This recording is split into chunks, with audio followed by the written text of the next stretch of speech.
Last month September 4న మనకి KIMS medical కాలేజ్లో ఉన్న వెంకటేశ్వర స్వామి ఆలయంలో టెంపుల్ ప్రాపర్టీ అఫెన్స్ అనేది జరగడం జరిగింది. సో దాంట్లో సుమారుగా మనకి 868 grams gold and 8.56 kgs of silver దాంట్లో దొంగతనం చేయడం జరిగింది. సో మన team led by CI Veerababu, SI Shekar Babu and మన CI Prashanth Kumar and crime team అందరూ కూడా దీన్ని కంటిన్యూస్గా దీనిపైన ఉండి ఎంటైర్ టీమ్ని పట్టుకోవడం జరిగింది.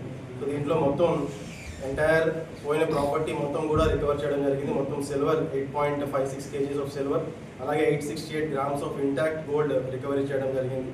చాలా తక్కువ సమయంలో చాలా కష్టపడి ఈ టీం ఈ యొక్క గ్యాంగ్ని పట్టుకోవడం జరిగింది. ఈ గ్యాంగ్ మన దగ్గరే కాకుండా శ్రీకాకుళం, వైజాగ్, గుంటూరు, ప్రకాశం అలాగే మెదక్లో కూడా కొన్ని అఫెన్సెస్ చేయడం జరిగింది.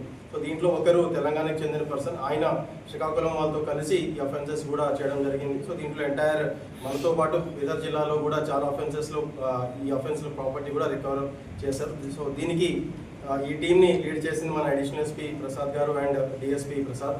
సో ఇద్దరు కూడా వాళ్ళ నేతృత్వంలో ఈ యొక్క టీం మంచిగా చాలా కమిటెడ్గా పనిచేసి డిటెక్ట్ చేశారు. అందరినీ కూడా అభినందిస్తూ వాళ్ళకి క్యాష్ రివార్డ్స్ కూడా అందజేయడం జరుగుతుంది.